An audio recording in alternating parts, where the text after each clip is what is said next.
Hello friend, welcome back to e learning with Hina ma'am channel. आज का जो session है काफ़ी इंपॉर्टेंट है। चलिए स्टार्ट करते हैं आज के सेशन को। आज बात करते हैं होम साइंस बूस्टर की, जो काफ़ी इंपॉर्टेंट हो जाता है अगर आप DSSB हो चुका है आपका। अदरवाइज अगर तैयारी क्या BPSC ट्रायल 3 में है या 4 में थे, चलिए तो 4 आने वाला है आपका। तो यहाँ पर TGT, PGT और LT और UGC नेट ये एग्ज़ाम अभी बाकी है, तो इन सब के लिए मोस्ट इम्पोर्टेंट है। ठीक है, तो चलिए स्टार्ट करते हैं आज के सेशन को। तैयारी 4 वालों के लिए भी मोस्ट इम्पोर्टेंट है तथा जो एस्टेट देना चाहते हैं होम साइंस से उनके लिए भी मोस्ट इम्पोर्टेंट है। तो चलिए स्टार्ट करते हैं आज के सेशन को उसी मोटिवेशन कोड के साथ जो आपको ऊर्जावान रखेगा तथा औरों से बेटर तथा अलग करने के लिए प्रेरित करता रहेगा। चलिए यहाँ पे देख लेते हैं पाचन तंत्र को। देखिए पाचन तंत्र से दो और कम से कम 2 और अधिक से अधिक क्वेश्चन 3 से 4 आपको मिल जाते हैं।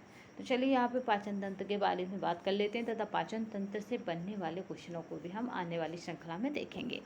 अगर पाचन तंत्र की आप इमेज देख पा रहे होंगे तो आपकी स्क्रीन पे है, तो यहाँ पे क्या है, ये जीवा है, यानी आपके मुंह में जो जीभ मौजूद होती है वह है, मुख है। ठीक है, मुख हुआ है, यहाँ पर ग्रसनी है, यहीं से आपका ऑक्सीजन और यहीं से खाना जाता है। याद रखिएगा, जब खाना आता है तो एक इस तरह का ढक्कन सा होता है, वो ग्रसनी पर आ जाता है और जैसे खाना अंदर गया ये वापस अपनी जगह ले लेता है।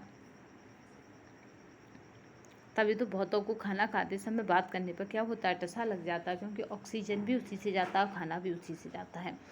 अगर इसकी बात करें, ये संरचना किसकी है, तो ये किसकी है, ये अमाशय की है। ये क्या है, डायफ्रामा है जो इस तरह से है, और ये पित्ताशय यानी पित्त का भंडारण गृह है ये, और पित्त नली है, और यकृत है। यकृत में किसका, पित्त का भंडारण होता है या पित्त का इकट्ठा होता है यकृत में। ठीक है, नेक्स्ट देखिए यहाँ पे अग्नाशय है, और यहाँ पर अगर बात करें तो क्षुद्रांत्र है, और बृहदांत्र यानी यहाँ पे कॉलोन है, और ये अगर बात करें तो गुदाद्वार है, और परिशेषिका है ये, और इस तरह से यहाँ पे ये अग्नाशय है। अगर बात की जाए पाचन सिस्टम की, तो यानी आपका डाइजेशन सिस्टम, इसको देख लेते हैं। भोजन के जटिल एवं अघुलनशील अणुओं को सरल एवं घुलनशील अणुओं में तोड़ने की प्रक्रिया को पाचन कहते हैं। जो हमारा भोजन है उसके क्या है, अघुलनशील अणुओं और सरल एवं घुलनशील अणुओं को तोड़ने की ये प्रक्रिया होती है पाचन में। अगर बात करते हैं मनुष्य के पाचन तंत्र की, यानी यहाँ पे डाइजेशन सिस्टम ऑफ ह्यूमन की, तो आहार नाल और उससे संबंधित पाचन ग्रंथियाँ सम्मिलित रूप से तंत्र बनाती हैं। पाचन तंत्र का प्रमुख कार्य भोजन को पचाकर शरीर के लिए उपयोगी बनाना है।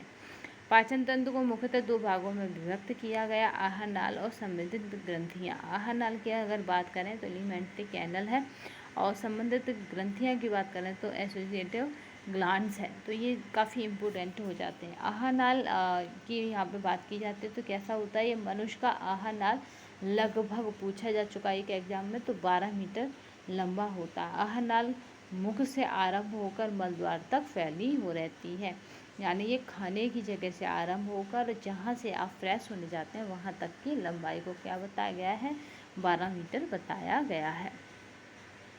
आहार नाल के निम्नलिखित अंग कौन से हैं, तो वो होता है आहार नाल के जो पार्टनर है, मुख है, ग्रसनी है, ग्रासनली है, अमाशय है, आंत है। ठीक है, 5 पार्ट हैं जो काफ़ी इम्पोर्टेंट हो जाते हैं आहार नाल के। ठीक है, तो यहाँ पे देख लेते हैं, छोटी आंत है और बड़ी आंत है, ये भी स्मॉल इंटेस्टाइन और लार्ज इंटेस्टाइन भी क्या है, ये आंतों के ही पार्ट हैं। तो कभी कभी ये पार्ट नहीं दिए होते, तो याद रखिएगा 5 पार्टों में विभक्त है हमारी आहार नाल। चलिए नेक्स्ट यहाँ पे देखते हैं, खाने की पाचन क्रिया मुख से आरंभ होती है। एमाइलेज सलाइवा यानी लार में पाए जाने वाला एंजाइम है। उधर आंत्र नलिका की आधारभूत प्रेरक गति क्या है, क्रमाकुंजन कहलाती है। जो हमारा पेट है उसकी जो प्रेरक गति है, आपने देखा होगा कि इसमें क्रमाकुंजन गति के ही कारण हमारा पेट साफ होता है। तो यहाँ पे यकृत में पित्तरस का निर्माण होता है तथा संग्रह पित्ताशय में होता है। ठीक है। पित्तरस का निर्माण कहाँ होता है? यकृत में, जबकि इकट्ठा कहाँ होगा? ये पित्ताशय में जाकर। छोटी आंत के ये आ चुका है, याद रखिएगा। छोटी आंत के जेजुनम और यहाँ पे डियोडेनम भाग में पूछा जा चुका है, छोटी आंत के भाग हैं, तो आप याद रखेंगे ये दोनों ही छोटी आंत के भाग हैं। भाग में भोजन के अधिकांश भाग का अवशोषण हो जाता है, यानी भोजन जो होता है उसके अधिकांश जो पार्ट है उसका अवशोषण कहाँ पे होता है? तो होता है छोटी आंत में। चलिए नेक्स्ट देखते हैं, मुख्य एवं ग्रासन गुहिका। मुख्य एवं ग्रासन यहाँ पे है गुहिका, तो माउथ और विकल और केविटी। तो यहाँ पे क्या है? मुख्य ग्रासन गुहिका कठोर और कोमल तालुओं से बनी होती है। मुख्य ग्रासन गुहिका का फर्श जीभ द्वारा तथा दोनों पार्श्व गालों द्वारा घिरा होता है, यानी जहाँ आप अपने खाने का रखते हैं पार्ट, उसकी बात हो रही है। गाल भोजन को चबाते समय मुख्य गुहिका के बाहर निकलने से रोकने में सहायक होते हैं। अगर गाल नहीं होते तो हमारा जो खाना है वो दांतों से होते हुए बिल्कुल बाहर निकल जाता है, ये इसमें सहायक है। अगर तालू की बात करें, प्लेट की बात करें, तो ये मुख्य गुहिका की छत को तालू कहते हैं। तालू के दो पार्ट होते हैं, कठोर तालु और कोमल तालु। तालु की अगर बात करें तो यहाँ पे यह आगे की ओर वाला भाग होता है। ये मुख्य गुहा को श्वसन मार्ग या नसिका गुहा से अलग करता है। इसके अगले भाग की श्लेष्म कला की उभार को क्या कहा जाता है? तो तालुवलिया कहते हैं। कोमल तालु की बात करें, सॉफ्ट यहाँ पे, तो इसकी क्या है? तो ये तालु का पीछे वाला भाग है, ये नासिका गुहा के पश्च भाग को मुख गुहा में से अलग करता है। कोमल तालु का पिछला भाग एक शंक्वाकार संरचना के रूप में ग्रसनी की गुहा में लटका रहता है, जिसकी तालु कंठिका या कोवा या क्या कहते हैं? अलीजवा कहते हैं। ठीक है, इंग्लिश टर्म याद रखिएगा, यूविला कहते हैं।